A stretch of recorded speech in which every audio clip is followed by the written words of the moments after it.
Hello friends, welcome to Toppers World. നമ്മുടെ ഇന്നത്തെ class 3ാം ക്ലാസ്സിലെ കൂട്ടുകാരുടെ EVS ആണ്. നമ്മുടെ രണ്ടാമത്തെ പാഠം to the world of animals ഉള്ള രണ്ടാമത്തെ ചാപ്റ്ററിന്റെ യൂണിറ്റ് ടെസ്റ്റ് ആണ് നമ്മളിന്ന് ചെയ്യാൻ പോകുന്നത്. അപ്പോൾ നമ്മുടെ ഓണപരീക്ഷ വരാൻ പോവുകയാണ്. അപ്പോൾ നമ്മുടെ എക്സാമിന് ചോദിക്കാൻ സാധ്യതയുള്ള വളരെ ഇമ്പോർട്ടൻ്റ് ആയിട്ടുള്ള ക്വസ്റ്റ്യൻസ് ആണ് ഇന്നത്തെ റിവിഷനിൽ ഉൾപ്പെടുത്തിയിരിക്കുന്നത്. സോ വീഡിയോ സ്കിപ്പ് ചെയ്യാതെ കാണുക. ഇമ്പോർട്ടൻ്റ് ആയിട്ടുള്ള, അതായത് നമ്മുടെ രണ്ടാമത്തെ ചാപ്റ്ററിന് ചോദിക്കാൻ സാധ്യതയുള്ള വളരെ ഇമ്പോർട്ടൻ്റ് ആയിട്ടുള്ള ക്വസ്റ്റ്യൻസ് ആണ് നമ്മൾ ഉൾപ്പെടുത്തിയിരിക്കുന്നത്. അപ്പോൾ എല്ലാവരും to the world of animals എന്നുള്ള ചാപ്റ്ററിന്റെ ക്ലാസ് കണ്ടുകാണെന്ന് കരുതുന്നു. നമ്മുടെ ടെക്സ്റ്റ് ബുക്കിലെ ഫുൾ ചാപ്റ്റർ നമ്മൾ അപ്ലോഡ് ചെയ്തിട്ടുണ്ട്. എല്ലാം 1 by 1 എല്ലാ പേജിലുള്ള എല്ലാതും നമ്മൾ ഡിഫൈൻ ചെയ്ത് ആൻസേഴ്സ് അടക്കം ആൻസേഴ്സ് എല്ലാം നമ്മൾ ഇൻക്ലൂഡ് ചെയ്തിട്ടാണ് to the world of animals ഉള്ള ചാപ്റ്റർ അപ്ലോഡ് ചെയ്തിരിക്കുന്നത്. കാണാത്ത കൂട്ടർ നിങ്ങൾ തീർച്ചയായും കാണുക. ക്ലാസ്സിൽ ലിങ്ക് EVSന്റെ പ്ലേലിസ്റ്റ് ലിങ്ക് ഡിസ്ക്രിപ്ഷൻ ബോക്സിൽ കൊടുത്തിട്ടുണ്ട് കേട്ടോ. അപ്പോൾ അതേപോലെ നമ്മുടെ ഫസ്റ്റ് ചാപ്റ്റർ EVSലെ ഫസ്റ്റ് ചാപ്റ്ററിന്റെയും യൂണിറ്റ് ടെസ്റ്റിന്റെ ക്ലാസ് നമ്മൾ അപ്ലോഡ് ചെയ്തിട്ടുണ്ട്. സോ കാണാത്ത കൂട്ടരുകൾ തീർച്ചയായും കാണുക. നിങ്ങൾക്ക് അത് എക്സാമിന് ഒരുപാട് ഹെൽപ്പ് ആവുന്ന ക്ലാസ് ആണ്. സോ സ്കിപ്പ് ചെയ്യാതെ കാണുക. ആൻഡ് ഇന്ന് നമ്മൾ ചെയ്യുന്നത് നമ്മുടെ രണ്ടാമത്തെ പാഠം second chapter two the world of animals എന്ന ചാപ്റ്ററിന്റെ യൂണിറ്റ് ടെസ്റ്റ് ആണ്.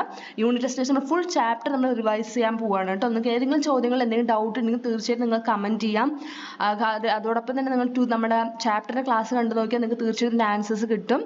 അപ്പോൾ 40 മാർക്കിന്റെ ചോദ്യങ്ങളാണ് ഉൾപ്പെടുത്തിയിരിക്കുന്നത്. നമുക്ക് എന്ത് ചെയ്യാം, ഫസ്റ്റ് ക്വസ്റ്റ്യൻ ഏതാണ് ഫസ്റ്റ് ക്വസ്റ്റ്യൻ നമുക്ക് ചെക്ക് ചെയ്ത് നോക്കാം. അപ്പോൾ നമ്മൾ ക്ലാസ് സ്റ്റാർട്ട് ചെയ്യുന്ന മുമ്പ് നമ്മുടെ ചാനൽ ആദ്യമായി കാണുന്ന കൂട്ടുകാരാണെങ്കിൽ ഒന്ന് സബ്സ്ക്രൈബ് ചെയ്യുക. അതോടൊപ്പം ക്ലാസ് നിങ്ങൾക്ക് ഇഷ്ടമാണെങ്കിൽ ലൈക്ക് ചെയ്തിട്ട് നിങ്ങളുടെ കൂട്ടുകാർക്ക് കൂടി ഒന്ന് എന്ത് ചെയ്യുക, ഷെയർ ചെയ്ത് കൊടുക്കുക. അപ്പോൾ നമ്മൾ ഫസ്റ്റത്തെ Activity 1, write any 3 benefits of domestic animals. അപ്പോൾ എന്താ ഡൊമസ്റ്റിക് അനിമൽസ് എന്നൊക്കെ നമ്മൾ ക്ലാസ് എടുക്കുമ്പോൾ പറഞ്ഞിരുന്നു അല്ലേ. വീട്ടിൽ വളർത്തുന്ന മൃഗങ്ങളെയാണ് നമ്മൾ ഡൊമസ്റ്റിക് അനിമൽസ് എന്ന് പറയുക. അപ്പോൾ ഡൊമസ്റ്റിക് അനിമൽസിന്റെ ഏതെങ്കിലും 3 ബെനിഫിറ്റ്, എന്തിനാണ് നമ്മൾ വീട്ടിലെ അനിമൽസിനെ വളർത്തുന്നത്, എന്തിനാണെന്നുള്ളതാണ് നമ്മൾ ടെക്സ്റ്റ് ബുക്കിൽ നമ്മൾ പഠിക്കുന്നുണ്ട് അല്ലേ, ക്ലാസ് എടുക്കുമ്പോൾ നമ്മൾ പറഞ്ഞിരുന്നു. അപ്പോൾ ഏതെങ്കിലും 3 ഗുണങ്ങളാണ് എഴുതേണ്ടത് കേട്ടോ. എന്താണ് നമുക്ക് ഡൊമസ്റ്റിക് അനിമൽസ് തരുന്നത്, അപ്പോൾ ഏതെങ്കിലും 3 ബെനിഫിറ്റ്സ് എഴുതാനാണ് പറയുന്നത്. ബി സെക്ഷനിൽ എന്താ പറയുന്നത്, write any four sea creatures. നമ്മൾ സീ ക്രിയേച്ചേഴ്സിനെ കുറിച്ച് പറഞ്ഞിരുന്നു അല്ലേ. സീ ക്രിയേച്ചേഴ്സ് എന്ന് വെച്ചാൽ നമ്മൾ ഫിഷ് മാത്രമാണ് കോമൺ ആയിട്ട് എല്ലാവർക്കും അറിയുന്ന കാര്യം. ഫിഷ് മാത്രമല്ല, ഫിഷ് അല്ലാണ്ട് ഒരുപാട് സീ ക്രിയേച്ചേഴ്സ് ഉണ്ട്. അപ്പോൾ അങ്ങനെയുള്ള ഏതെങ്കിലും 4 സീ ക്രിയേച്ചേഴ്സ്, അപ്പോൾ നിങ്ങൾ എന്ത് ചെയ്യുക, തീർച്ചയായിട്ടും EVS എക്സാമിന് പോകുന്നതിന് മുമ്പ് ഒരു 4 സീ ക്രിയേച്ചേഴ്സിന്റെ പേര്, 4 or 3 സീ ക്രിയേച്ചേഴ്സിന്റെ പേര് പഠിച്ചു വെക്കുക. നിങ്ങൾക്ക് അത് എന്ത് ചെയ്യും, എക്സാമിന് ഒരുപാട് സഹായമാവും. അപ്പോൾ 4 സീ ക്രിയേച്ചേഴ്സിന്റെ പേരാണ് ഇവിടെ എഴുതാൻ പറയുന്നത് കേട്ടോ. 7 മാർക്കിന്റെ ചോദ്യമാണ്. ഓരോന്നിനും ഓരോ മാർക്ക് വീതം 7 മാർക്കിന്റെ ക്വസ്റ്റ്യൻ ആണ്. അടുത്തത് രണ്ടാമത്തെ ആക്ടിവിറ്റി, write any 3 features of blue whale. എന്താ ബ്ലൂ വെയിൽ എന്ന് അറിയാലോ, നീലത്തിമിംഗലം അല്ലേ. അപ്പൊ നീലത്തിമിംഗലത്തിന്റെ 3 പ്രത്യേകതകളാണ് എഴുതാൻ പറയുന്നത്. 3 ഫീച്ചേഴ്സ് ആണ് എഴുതേണ്ടത്. മനസ്സിലായില്ലേ, നമ്മൾ പഠിച്ചിരുന്നതാണ്. നമ്മൾ ക്ലാസ് എടുക്കുമ്പോൾ നമ്മൾ ബ്ലൂ വെയിലിനെ കുറിച്ചൊക്കെ നമ്മൾ പഠിച്ചു. ടെക്സ്റ്റ് ബുക്ക് ചിത്രമൊക്കെ കൊടുത്തിട്ടുണ്ട് ബ്ലൂ വെയിലിന്റെ. ബ്ലൂ വെയിലിന് 4 ഫീച്ചേഴ്സ് ആണ് എഴുതേണ്ടത്. മനസ്സിലായല്ലോ. ക്വസ്റ്റ്യൻ 3 മാർക്കിന്റെ ചോദ്യമാണ് കേട്ടോ. ഓരോ ഫീച്ചറും 1 മാർക്ക് വീതം 3 മാർക്കിന്റെ ക്വസ്റ്റ്യൻ ആണ്. അടുത്ത ചോദ്യം, ആക്ടിവിറ്റി 3, categorise creatures based on their movement. അതായത് സഞ്ചാര രീതിയുടെ അടിസ്ഥാനത്തിൽ, മൂവ്മെന്റിന്റെ അടിസ്ഥാനത്തിൽ ഈ ജീവികൾ എന്ത് ചെയ്യാൻ പറയുന്നത്, തരം തിരിക്കാനാണ് പറയുന്നത്. അപ്പോൾ വാക്കിംഗ് ക്രിയേച്ചേഴ്സ് 4 വാക്കിംഗ് ക്രിയേച്ചേഴ്സ് നടക്കുന്ന ജീവികൾ അല്ലേ. പിന്നെ സ്നേക്ക് എങ്ങനത്തെ ജീവിയാ, ഇഴയുന്ന ജീവിയാണ് അല്ലേ. എന്താ ഇഴയുന്നതിന് ഇംഗ്ലീഷിൽ പറയാനൊക്കെ നമ്മൾ ക്ലാസ് എടുക്കും പറഞ്ഞിരുന്നു. അടുത്ത 3ാമത്തെ കോളം എന്താ, ഫ്ലൈയിങ് ക്രിയേച്ചേഴ്സ്. ഫ്ലൈയിങ് ക്രിയേച്ചേഴ്സ് എന്ന് വെച്ചാൽ എന്താ, പറക്കുന്ന ജീവികൾ അല്ലേ. പറക്കുന്ന ജീവികളുടെ പേര് എഴുതുക. അടുത്തത് ഫിഷ് ആണ് കൊടുത്തിരിക്കുന്നത്. അപ്പോൾ ഫിഷ് 4ാമത്തെ കോളത്തിൽ ഫിഷ് ആണ്. അപ്പോൾ എന്തായിരിക്കും, നീന്തുന്ന ജീവികൾ അല്ലേ. അപ്പൊ നീന്തുന്നതിന് എന്താ ഇംഗ്ലീഷ് പറയാന്ന് നമുക്ക് അറിയുന്നതല്ലേ. നീന്തുന്ന ജീവികൾ കൂടി എഴുതാനാണ് പറയുന്നത്. അങ്ങനെ ജീവികളുടെ മൂവ്മെന്റിന്റെ അടിസ്ഥാനത്തിൽ, സഞ്ചാര രീതിയുടെ അടിസ്ഥാനത്തിൽ ജീവികൾ എന്ത് ചെയ്യാനാണ് പറയുന്നത്, ക്രിയേച്ചേഴ്സ് തരം തിരിക്കാനാണ് പറയുന്നത്. അതാണ് ആക്ടിവിറ്റി 3. ക്വസ്റ്റ്യൻ എല്ലാവർക്കും മനസ്സിലായല്ലോ. 8 മാർക്കിന്റെ ചോദ്യമാണ് കേട്ടോ. 8 മാർക്കിന്റെ ക്വസ്റ്റ്യൻ ആണ്. ഓരോ ശരീരത്തിനും 1/2 മാർക്ക് വീതം. ഓക്കെ. അപ്പൊ ജീവികളെ മൂവ്മെന്റിന്റെ അടിസ്ഥാനത്തിൽ കാറ്റഗറൈസ് ചെയ്യാം. അടുത്ത 4ാമത്തെ ചോദ്യം, write any 1 body feature of these animals. ഇവിടെ താഴെ കൊടുത്തിരിക്കുന്ന ജീവികളുടെ ഏതെങ്കിലും ഒരു ബോഡി ഫീച്ചർ എഴുതാനാണ് പറയുന്നത്. അപ്പോൾ ഈ ജീവികളൊക്കെ നമ്മൾ ടെക്സ്റ്റ് ബുക്കിൽ നമ്മൾ പഠിച്ചതാണ് അല്ലേ. ഏതൊക്കെയാണ് ജീവികൾ നമുക്ക് നോക്കുമ്പോൾ മനസ്സിലാവുന്നുണ്ടല്ലോ. സ്നേക്ക്, അതുപോലെ എന്താ ഡക്ക്, ഹോഴ്സ്, ടൈഗർ, ഫിഷ്. അപ്പോൾ ഈ ജീവികളുടെ ബോഡി ഫീച്ചേഴ്സ്, ഏതെങ്കിലും ഒരു ബോഡി ഫീച്ചർ എഴുതാനാണ് പറയുന്നത്. സിമ്പിൾ അല്ലേ. 5 മാർക്കിന്റെ ചോദ്യമാണ് കേട്ടോ. ഓരോ ശരീരത്തിനും 1 മാർക്ക് വീതം. ബോഡി ഫീച്ചർ, ശരീരത്തിന്റെ പ്രത്യേകത, ഇത്തരം ജീവികളുടെ ഓരോ പ്രത്യേകതകൾ വീതമാണ് ഇവിടെ എഴുതേണ്ടത്. ഓക്കെ. അടുത്ത ആക്ടിവിറ്റി നമുക്ക് നോക്കാം. ആക്ടിവിറ്റി 5. അപ്പൊ എല്ലാ കൂട്ടർക്കും 4 ആക്ടിവിറ്റീസ് മനസ്സിലായല്ലോ. ഇതിൽ സംശയമൊന്നുമില്ലല്ലോ. എന്തെങ്കിലും ഡൗട്ട് തോന്നുകയാണെങ്കിൽ ധൈര്യമായിട്ട് നിങ്ങൾ കമൻറ്റ് ചെയ്യുക. അതോടൊപ്പം ആ കമൻറ്റ് ചെയ്ത ശേഷം ഒന്ന് ടെക്സ്റ്റ് ബുക്കിൻ്റെ ക്ലാസ് കൂടെ കണ്ടു നോക്കുക കേട്ടോ. അപ്പോൾ നിങ്ങൾക്ക് കുറച്ചുകൂടി നിങ്ങൾക്ക് ബെറ്റർ ആയിട്ട് മനസ്സിലാവും. അല്ലെങ്കിൽ ടെക്സ്റ്റ് ബുക്കിൻ്റെ ക്ലാസ് കണ്ടതിന് ശേഷം യൂണിറ്റ് ടെസ്റ്റിൻ്റെ ക്ലാസ് അറ്റൻഡ് ചെയ്ത് നോക്കുക, എഴുതി നോക്കുക.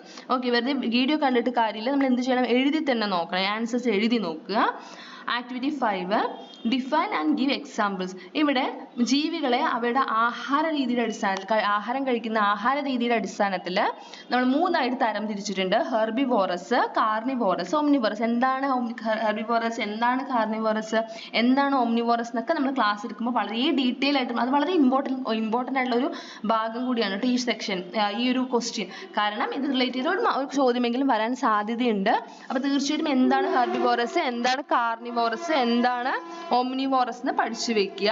അപ്പോൾ ഹെർബിവോറസ്, കാർണിവോറസ്, ഓംനിവോറസ്, അതിൻ്റെ ഒരു എക്സാമ്പിൾസ് കൂടിയാണ് കൊടുക്കാൻ പറയുന്നത്. എക്സാമ്പിൾസ് കൂടെ എഴുതാൻ പറയുന്നുണ്ട്. എന്താ ഒരു ഹെർബിവോറസിനും അതുപോലെ കാർണിവോറസിനും ഓംനിവോറസിനും ഓരോ എക്സാമ്പിൾ വീതം കൂടി എഴുതുക. മനസ്സിലായല്ലോ? അപ്പം ഇവിടെ അടുത്താണ് റെയിൽവേ സ്റ്റേഷൻ, അതുകൊണ്ട് ട്രെയിനിൻ്റെ സൗണ്ടൊക്കെ ഇടയ്ക്ക് കേൾക്കും. സോ നമുക്കതൊന്നും ആ സൗണ്ട് നമുക്കൊന്നും ചെയ്യാൻ പറ്റില്ല, കൺട്രോൾ ചെയ്യാൻ പറ്റാത്തത് കൊണ്ടാണ്. നമുക്കത് വീഡിയോയിൽ ആ സൗണ്ട് വരുന്നുണ്ടാവും. അടുത്ത ക്വസ്റ്റ്യൻ, അതാണ് ആക്ടിവിറ്റി 5, 6 മാർക്കിൻ്റെ ചോദ്യമാണ്. അടുത്തത് 6ാമത്തെ activity, complete the life cycle of butterfly. ഇതും ഇമ്പോർട്ടൻ്റ് ആയിട്ട് എക്സാമിന് ചോദിക്കുന്ന ഒരു ഭാഗമാണ് കേട്ടോ. ഈ ഓണപരീക്ഷയ്ക്ക് ഉറപ്പായും വരാവുന്ന ഒരു ചോദ്യമാണ്, പ്രതീക്ഷിക്കാവുന്ന ഒരു ക്വസ്റ്റ്യൻ ആണ്. ലൈഫ് സൈക്കിൾ ഓഫ് ബട്ടർഫ്ലൈ, ബട്ടർഫ്ലൈൻ്റെ ലൈഫ് സൈക്കിൾ പഠിച്ചു വെക്കുക, ഓർഡർ പഠിച്ചു വെക്കുക കേട്ടോ. ഫസ്റ്റ് എഗ്ഗ്, അതിനുശേഷം ലാർവ, അതിനുശേഷം പ്യൂപ്പ, അതിനുശേഷം ബട്ടർഫ്ലൈ. ഇതാണ് 4 സ്റ്റേജ്. ഈ 4 സ്റ്റേജ് മസ്റ്റായിട്ട് പഠിച്ചു വെക്കുക. ഒന്നെങ്കിൽ എന്ത് ചെയ്യും, ഈ 4 സ്റ്റേജും തെറ്റിത്തരും, ഓർഡർ തെറ്റിയിട്ട് തരുന്നത് ഓർഡറിലാക്കി എഴുതാൻ പറയും. ആദ്യം എന്ത്, അടുത്തത്, അങ്ങനെ ഓരോ ഘട്ടങ്ങൾ ഓർഡറിലാക്കി എഴുതാൻ പറയാം. അല്ലെങ്കിൽ ഇതുപോലെ എന്ത് ചെയ്യുക, ഫില്ല് ചെയ്യാനായിരിക്കും തരിക. മനസ്സിലായല്ലോ? ആക്ടിവിറ്റി 6 2 മാർക്കിൻ്റെ ക്വസ്റ്റ്യൻ ആണ്. അടുത്തത് activity 7 answer the following questions ആണ്. 5 ചോദ്യങ്ങളുണ്ട്. 5 ചോദ്യങ്ങളുടെ ഉത്തരം എഴുതുക. ഇതിൽ നിന്നും ഒരു ചോദ്യം നിങ്ങൾക്ക് എക്സാമിന് പ്രതീക്ഷിക്കാം. കാരണം നമ്മൾ കഴിഞ്ഞ എക്സാമിന് വന്നൊരു ചോദ്യം വന്നിട്ടുണ്ട്, ഈ ഭാഗത്ത് നിന്ന് ചോദ്യം വന്നിട്ടുണ്ട്. അപ്പോൾ എന്താണ് ഫസ്റ്റ് ചോദ്യം? ലാർജസ്റ്റ് ബട്ടർഫ്ലൈ ഇൻ കേരള, കേരളത്തിലെ ഏറ്റവും വലിയ ചിത്രശലഭം ഏതാണ്? നമ്മൾ ക്ലാസ് എടുക്കുമ്പോൾ പറഞ്ഞിരുന്നു അല്ലേ? രണ്ടാമത്തെ ചോദ്യം, സ്മോളസ്റ്റ് ബട്ടർഫ്ലൈ ഇൻ കേരള, കേരളത്തിലെ ഏറ്റവും ചെറിയ ബട്ടർഫ്ലൈ. നമ്മൾ ഒരുപാട് തരത്തിലുള്ള ബട്ടർഫ്ലൈകളുടെ പേരുകളൊക്കെ നമ്മൾ ക്ലാസ് എടുക്കുമ്പോൾ പറഞ്ഞതല്ലേ?